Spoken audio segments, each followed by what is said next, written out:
How to convert your Samsung phone to Samsung tablet. Go to Settings.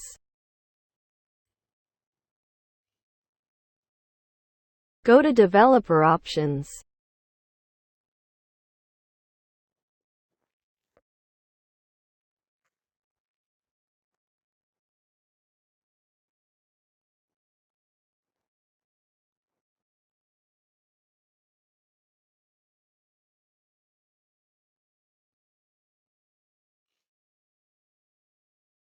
Search minimum width.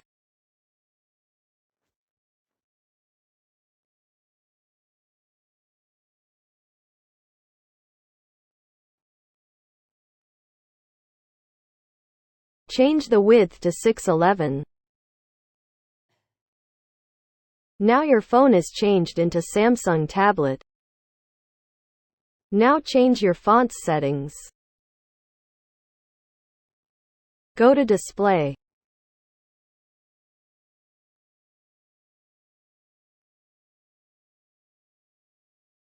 Click on Font Size and Style. Increase the font size in your comfortable view. Now enjoy your Samsung phone like a Samsung tablet.